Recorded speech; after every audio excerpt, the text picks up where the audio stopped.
Hey everyone, welcome back to my channel. So today I have a super quick and easy pizza recipe to share with you guys today. It includes actually only 2 ingredients that you probably have lying around in your fridge or your pantry, and I thought it would be fun for me to share this with you. Also, it's a no rise, no yeast, no fuss pizza that's super easy to make. So if you want to learn how to make a super easy 2 ingredient pizza recipe, keep watching. Also, give this video a thumbs up if you do like pizza. So if you want any of the recipe details or the measurements for this pizza recipe, I'll put everything in the description box down below. Also, to make this video a little bit easier to follow, I'm actually going to link some timestamps on the screen right now, and I'm also going to put it down in the comments below so you can see that this video is in 4 parts. So the first part is making the pizza dough, the second part is going to be making the tomato sauce, the third part is going to be topping our pizza, and finally the fourth part is going to be enjoying and eating that delicious pizza. So if you guys like videos like this and home cooking, and especially pizza, if you can't tell, I really love pizza,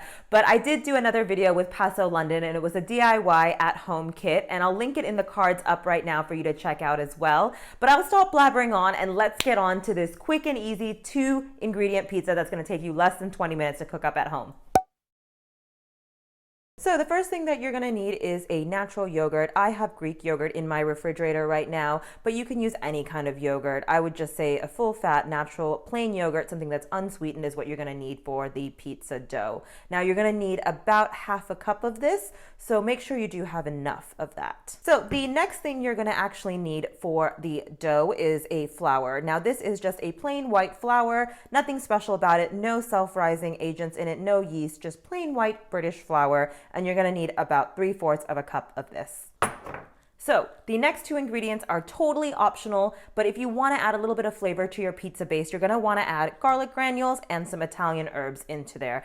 You don't need these. Your pizza base can totally be made without it, but I do like to add a little bit of flavor to my pizza base. So for the pizza sauce, you are actually going to need some tomato puree. I just have Italian tomato puree. It's double concentrate. I really like this. It gives a very thick and consistent tomato sauce feeling to the sauce. So I think that any sort of puree is great. You can also use fresh tomatoes, but usually fresh tomatoes are pretty watery, so I would suggest using a puree that either comes in a squeezy bottle like this, or a can is also fine. So I like to put a little bit of honey into my tomato sauce. Now, you can put sugar or any other sweetener you like, but I like the consistency of honey in my tomato sauce because it makes it really thick and really delicious, and it just adds a little bit of that sweet and tangy taste to your tomato sauce. Also, for the sauce, you're going to want to put a few herbs into the mix. I like to use Italian herbs, garlic granules, and then onion granules as well. So finally, for the toppings of the pizza, you're going to want to use some grated mozzarella cheese. I would recommend getting something that's pre-grated already. It's a lot easier. Also, if you want to add anything else like mushroom, onions, pepperoni, anything you want, honestly, you can top this pizza with everything that you like on a normal pizza. But today I'm going to keep it simple and just put some cheese on my pizza. So you're going to want to preheat your oven to about 200 degrees Celsius or about 400 degrees Fahrenheit. So the first thing that you're going to need for your pizza dough ingredient is actually plain white flour. You're going to need about 3/4 of a cup of this. Now this is the exact measurements for 1 pizza. So 1 pizza is usually about a, let's say, 8-inch round pizza. So it usually can feed 1 to 2 people depending on how hungry you are. If you want a larger pizza or you want more mini pizzas, you can also just decide to double this recipe or make it smaller, but I usually do about 3/4 of a cup of flour. And then the next ingredient you're going to need is the Greek yogurt. You're going to need only about a half a cup of this. Because the dough gets quite sticky if you over add yogurt, I'd be a little bit cautious in the beginning and just add a little bit at a time and then mix it in and then decide if you need more yogurt to add into it. So I'm actually going to start with half a cup. So this is 1, and then we're going to do another.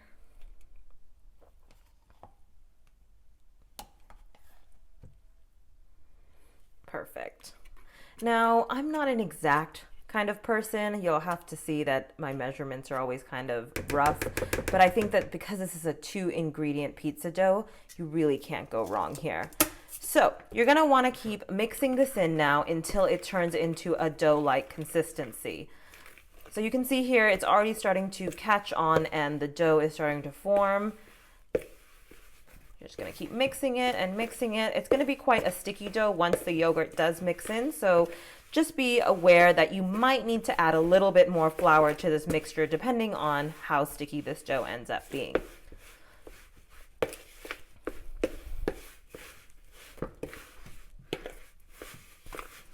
Cool. So once you have a little bit more of a dough-like consistency, what you're going to want to do is actually take this dough out and place it onto a clean, flat surface. So before you do that, the best thing to do is to lay some flour down on that surface.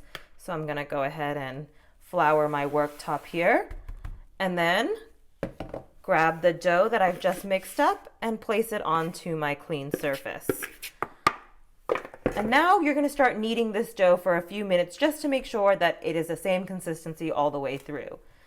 Again, this is going to be a little bit sticky, so just be patient and work through the dough to make sure that you get flour to cover all the last bits of yogurt and make a nice dough consistency.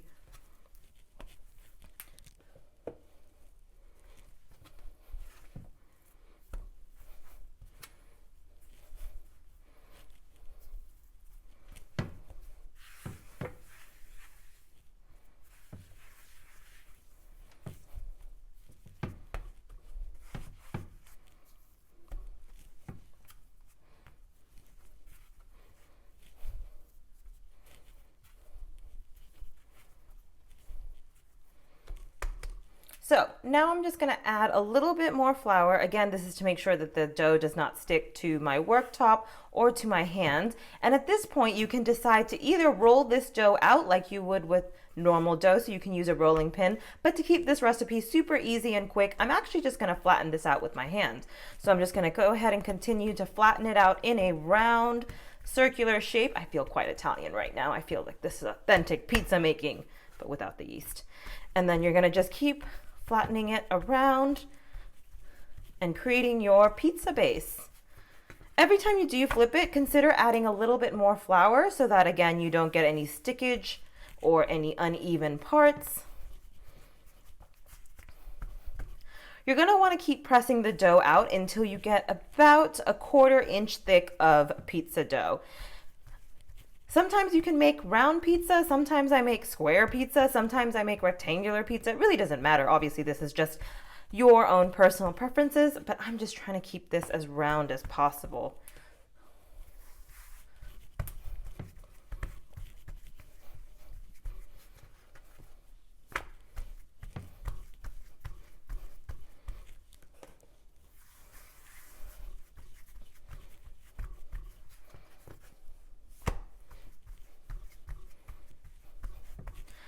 All right, so I think I have the right shape and thickness of my pizza dough. I do like a thin crust, so I'm trying to keep things pretty thin on my crust. And as you can see, it makes a nice sized pizza base. So the next thing you're gonna wanna do is you're gonna wanna transfer this onto a baking tray. So once you've pushed out your pizza base to your desired size and thickness level, you're gonna wanna place it onto a baking tray. I'm just going to go ahead and transfer this. So once you have put it onto the baking tray, now you're actually going to go ahead and bake this pizza crust for 10 minutes in the oven at 200 degrees Celsius. And once you bake it for 10 minutes, then we're going to come back and put the toppings on. So let's go ahead and put this in the oven. So you're going to want to place your pizza crust in the oven to bake at 200 degrees Celsius for about 10 minutes. So I'm going to go ahead and place it right into the oven and then leave it to cook for about 10 minutes. So while the pizza crust is in the oven baking, you're gonna wanna go ahead and start to make your tomato sauce. Now, the easiest way to do this is just grab a small bowl and a tablespoon, and I'm gonna actually put in about 3 to 4 tablespoons worth of tomato puree. So that's gonna be 1, 2, 3, let's do 1 more, 4, just for good measure. And then you're gonna wanna go ahead and put in some honey. Now this is to personal preference. I like a little bit sweeter of a sauce, so I'm gonna put 2 tablespoons of honey in.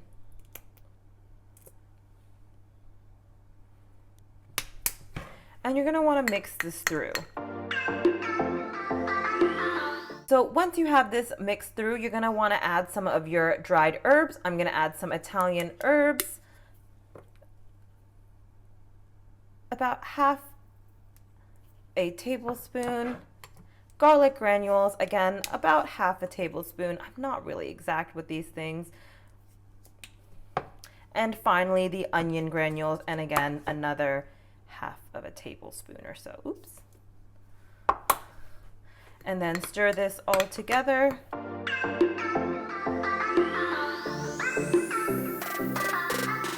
Amazing. Now you're just going to place this off to the side and you're going to wait for your pizza base to finish baking, and we're going to go ahead and add all our toppings and our sauce onto our pizza dough. So once your pizza is out of the oven after 10 minutes at 200 degrees Celsius, you're going to end up with a pizza crust that looks like this. It's a little bit crispy around the outside and you can see that it's puffed up a bit, but now we're going to add all our toppings. The first thing I'm going to add is my tomato sauce base that I started earlier. I'm going to spoon this onto the pizza and just spread it out.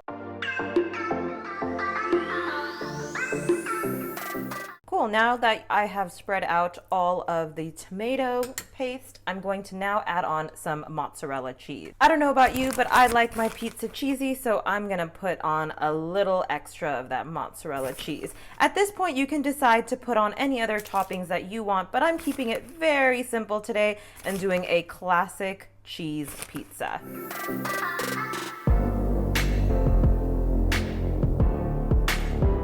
Cool, so once you have all your toppings on your pizza, you're gonna want to put this pizza back into the 200 degrees Celsius oven for another 5 to 10 minutes. I usually put it in for about 8.5 minutes or until the toppings are all cooked and the cheese is nice and ooey gooey, and then you can enjoy your pizza. So I'm gonna go ahead and place this back in the oven for about 8 to 9 minutes.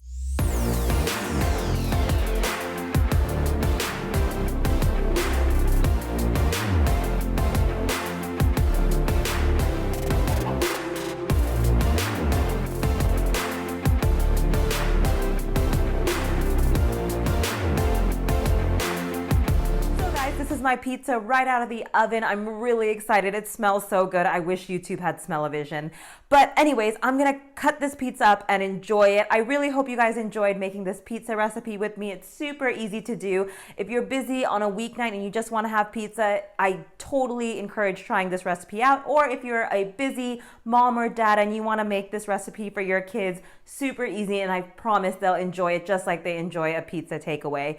Anyways, if you guys have made it this far into the video, I would really appreciate if you subscribe to my channel. I upload 2 times a week, and as a small YouTuber, your subscription means the world to me. The next video that I have coming up on my channel is actually my 5 a.m. wake up experiment. So please make sure to subscribe and turn on the bell notification to know when that video goes live. I hope you guys enjoyed this video, and I'll catch you guys in the next one. Bye!